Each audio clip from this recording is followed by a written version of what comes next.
ప్రియమైన సహోదర సహోదరీలారా, ప్రభువైన యేసుక్రీస్తు నామంలో మీకందరికీ నా శుభాకాంక్షలు. ఈరోజు మనం కొరింథీయులకు పౌలు వ్రాసిన మొదటి పత్రికలోని ఒక ముఖ్యమైన భాగాన్ని ధ్యానించబోతున్నాం. ఈ భాగం సంఘంలోని నైతిక కార్యక్రమాలు, ముఖ్యంగా జారత్వం, వివాహ బంధాలు మరియు క్రైస్తవ జీవితంలో మనమెలా జీవించాలి అనే విషయాలను చాలా స్పష్టంగా తెలియజేస్తుంది. ఈ లేఖ పౌలు కొరింథులోని సంఘానికి వ్రాసింది. అప్పటి కొరింథు సమాజం నైతికంగా చాలా దిగజారిపోయి ఉంది. దేవాలయాలలో వ్యభిచారం సర్వసాధారణం. అలాంటి వాతావరణంలో క్రైస్తవులు ఎలా జీవించాలి, దేవుని మహిమను ఎలా నిలబెట్టాలి అనే సందేహాలు వారికి కలిగాయి. ఆ సందేహాలన్నింటికీ పౌలు తన లేఖ ద్వారా సమాధానమిస్తున్నాడు. సంఘములో నైతిక కార్యక్రమాలు, జారత్వము. కొరింథులోని సంఘంలో ఒక తీవ్రమైన సమస్య ఉంది. అదే జారత్వం. పోర్నయ్య, పియోమైక్రోన్ రోన్ ఎప్సిలోన్ ఇయోతా ఆల్ఫా. ఈ పదం గ్రీకులో కేవలం వ్యభిచారం లేదా వివాహేతర సంబంధాలనే కాకుండా అన్ని రకాల లైంగిక అనైతికతను సూచిస్తుంది. ఒక క్రైస్తవ సంఘంలో, అందున క్రీస్తు రక్తం ద్వారా కడగబడిన పవిత్రమైన సంఘంలో ఇలాంటి అనైతికత ఉండటం ఎంత మాత్రం తగదని పౌలు స్పష్టం చేస్తున్నాడు. ఒక వ్యక్తి తన తండ్రి భార్యతో సంబంధం కలిగి ఉండటం అనే వార్త విన్నప్పుడు పౌలు చాలా కలత చెందాడు. ఇది అన్యులలో కూడా లేని పాపంగా పౌలు అభివర్ణిస్తున్నాడు. సమస్య ప్రతిపాదన. పౌలు వారికి చెబుతున్నది ఏమిటంటే, ఈ పాపం గురించి మీరు గర్విస్తున్నారు, ఇది ఆశ్చర్యకరమైన విషయం. సంఘమనేది క్రీస్తు శరీరం, అది పవిత్రంగా ఉండాలి. ఒక చిన్న పులిసిన ముద్ద మొత్తం పిండిని పులియబెట్టినట్లు సంఘంలో ఒకరి పాపం మొత్తం సంఘాన్ని పాడుచేస్తుందని పౌలు హెచ్చరిస్తున్నాడు. ఇక్కడ పులిసిన ముద్ద అజ్యమోస్, ఆల్ఫా జెటా, అప్సిలోన్, మో మైక్రాన్ సిగ్మాఫ్ అనేది పాపానికి, దుష్టత్వానికి సంకేతం. పాత నిబంధనలో పస్కా పండుగ సమయంలో పులియని రొట్టెలను తినేవారు, అది పాపం నుండి విడిపడటానికి గుర్తు. అలాగే క్రీస్తు మన పస్కా బలి అయినందున మనం పాపమనే పులిసిన ముద్దను తీసివేసి పవిత్రంగా ఉండాలి. నిర్దేశించబడిన శిక్ష. పౌలు ఈ పాపం చేసిన వ్యక్తిని సంఘం నుండి బహిష్కరించమని నిర్దేశించాడు. ఇది కేవలం శిక్ష మాత్రమే కాదు, ఆ వ్యక్తి పశ్చాత్తాపపడి దేవునివైపు తిరగడానికి ఒక అవకాశం. పౌలు ఆ వ్యక్తిని సాతానుకు అప్పగించడం ద్వారా శరీర పాప స్వభావం నాశనమై ఆత్మప్రభువు దినమున రక్షించబడుతుందని చెబుతున్నాడు. ఇది సంఘం యొక్క పవిత్రతను కాపాడటానికి మరియు పాపం పట్ల దేవుని తీవ్రతను చూపించడానికి ఆవశ్యకమైన చర్య. పవిత్రమైన ముద్దగా క్రీస్తు సంఘము. మనం క్రీస్తు ద్వారా పవిత్రమైన ముద్ద, అజ్యమోస్, ఆల్ఫా జెటా, అప్సిలోన్ మోమిక్రాన్ సిగ్మఫ్గా ఉన్నాము. మన పాత పాపపు స్వభావం క్రీస్తుతో సిలువ వేయబడింది. కాబట్టి మనం నిజంగానే పులియని వారము. పౌలంటాడు, మన పస్కా బలి అయిన క్రీస్తు వధింపబడెను, కాబట్టి మనం పులియని రొట్టెల పండుగను జరుపుకుందాం. పాత పులిసిన ముద్దతో, అంటే దుష్టత్వముతో, చెడుతనంతో కాకుండా నిష్కపటమైన నిజమైన పులియని రొట్టెతో జరుపుకుందాం. సంఘం క్రీస్తులో పవిత్రమైనది, దాని సభ్యులు కూడా పవిత్రతలో జీవించాలి. జారులతో సాంగత్యము చేయవద్దు అన్నమాటకు అర్థం. పౌలు జారులతో సాంగత్యం చేయవద్దు అని చెప్పినప్పుడు దాని అర్థం లోకంలో ఉన్న అన్యులైన జారులతో, లోభులతో, విగ్రహారాధికులతో పూర్తిగా సంబంధాలు తెంచుకోవాలని కాదు. అది సాధ్యం కాదు. అతను చెబుతున్నది ఏమిటంటే, ఒక క్రైస్తవుడిగా పిలువబడే వ్యక్తి కాని పోర్నోస్, పియోమైక్రాన్ రోన్యూ, విగ్రహానక్రాన్ సిగ్మాఫ్ అంటే జారుడుగా లేదా లోభిగా, విగ్రహారాధికుడిగా లేదా దూషకుడుగా, త్రాగుబోతుగా లేదా దోచుకునేవాడిగా జీవిస్తుంటే అలాంటి వారితో కలిసి భోజనం కూడా చేయవద్దని. ఎందుకంటే అలాంటివారు సంఘం యొక్క సాక్ష్యాన్ని పాడుచేస్తారు. సంఘం బయటివారిని తీర్పు తీర్చడానికి కాదు, లోపల ఉన్నవారిని, అంటే తమలో ఉన్న పాపాలను తీర్పు తీర్చుకోవడానికి. అన్యుల న్యాయసభలో తీర్పులు చేయించుకోవడం. కొరింథులోని క్రైస్తవుల మధ్య ఉన్న మరో సమస్య ఏమిటంటే, వారు తమ సమస్యలను అన్యుల న్యాయసభల క్రిజైన్, కప్పార్ హో, యోటా జేటా, ఎప్సిలోన్ ఇయోటాను తీర్పు తీర్చడం వద్దకు తీసుకువెళ్లడం. ఇది క్రైస్తవులకు సిగ్గుచేటు అని పౌలు అంటాడు. పరిశుద్ధులు లోకాన్ని తీర్పు తీర్చబోతున్నారని చిన్న చిన్న విషయాల గురించి తీర్పు తీర్చలేరా అని ప్రశ్నిస్తాడు. ఒకరిపై ఒకరు దావా వేసుకోవడం కంటే అన్యాయం సహించడం మంచిది అని పౌలు బోధిస్తున్నాడు. సంఘంలో తెలివైనవారు లేరా తమలో ఉన్న భేదాలను పరిష్కరించడానికి? ఇక్కడ పౌలు అడెల్ఫోస్, అల్ఫా డెల్టా, ఎప్సిలోన్, లాంబ్డా, ఫియోమైక్రాన్ సిగ్మాఫ్ అనే పదాన్ని ఉపయోగిస్తున్నాడు. దీని అర్థం సహోదరుడు లేదా సోదరి అని కూడా కావచ్చు. అంటే క్రీస్తులో ఉన్న తోటి విశ్వాసులు ఒకరినొకరు మోసగించడం దేవుని రాజ్యానికి వారసులు కాకుండా చేస్తుందని హెచ్చరిస్తున్నాడు. నైతిక తేలిక తనానికి హెచ్చరికలు. శరీరం ప్రభువు కోసము, ప్రభువు శరీరము కోసము అని పౌలు చెబుతున్నాడు.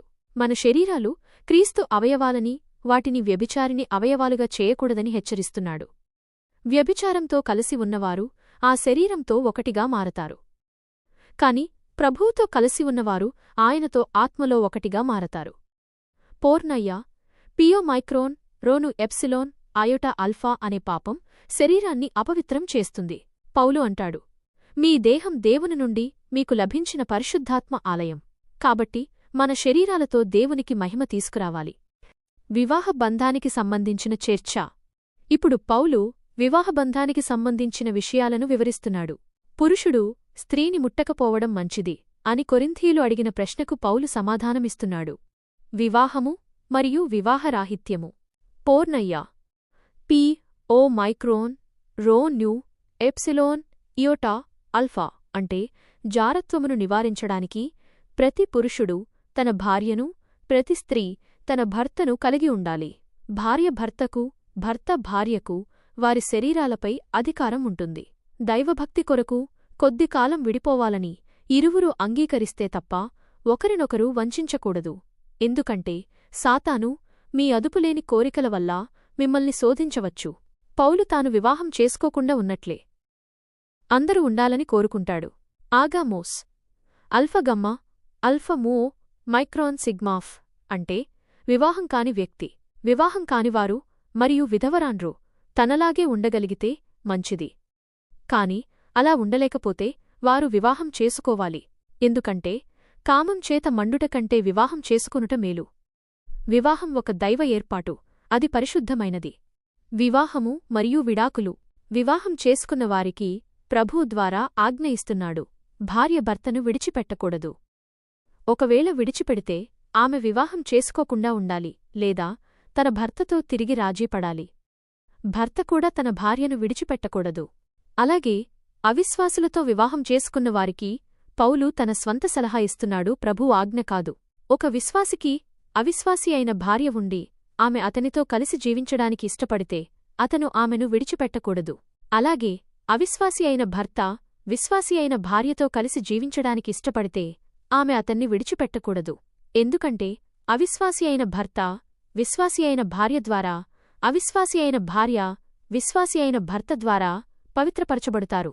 లేకపోతే వారి పిల్లలు అపవిత్రంగా ఉంటారు. కాని ఇప్పుడు వారు పవిత్రులు. అయితే అవిశ్వాసి విడిపోవడానికి ఇష్టపడితే అలా జరగనివ్వండి. అలాంటి సందర్భాలలో సహోదరుడు లేదా సహోదరి బంధించబడరు. దేవుడు మనలను సమాధానమునకు పిలిచెను.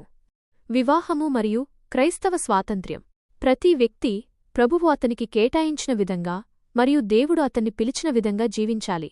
పౌలు అంటాడు, మీరు పిలవబడిన స్థితిలోనే ఉండండి. మీరు సున్నతి పొంది పిలవబడ్డారా? అలానే ఉండండి. మీరు సున్నతి పొందని స్థితిలో పిలవబడ్డారా? అలానే ఉండండి. సున్నతి పొందడం లేదా పొందకపోవడం ముఖ్యం కాదు, దేవుని ఆజ్ఞలను పాటించడమే ముఖ్యం. బానిసగా పిలవబడ్డారా? చింతించకండి. స్వాతంత్ర్యం పొందగలిగితే దాన్ని ఉపయోగించుకోండి. ఎందుకంటే ప్రభువులో పిలువబడిన బానిస ప్రభువుకు స్వతంత్రుడు.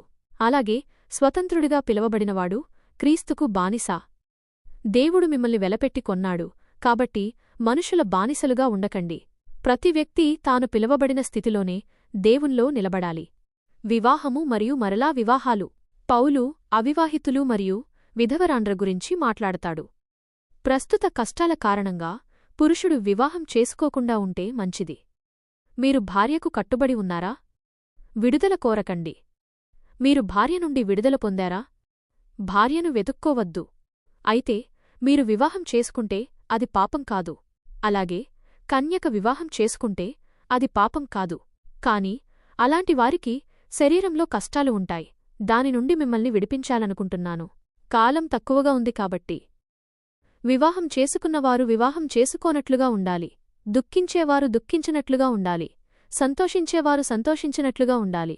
కొనేవారు ఏమీయూ లేనట్లుగా ఉండాలి. ఈ లోకాన్ని ఉపయోగించుకునేవారు దాన్ని పూర్తిగా ఉపయోగించినట్లుగా ఉండాలి. ఎందుకంటే ఈ లోకం యొక్క రూపురేఖలు మారిపోతున్నాయి. మీరు చింత లేకుండా ఉండాలని నేను కోరుకుంటున్నాను.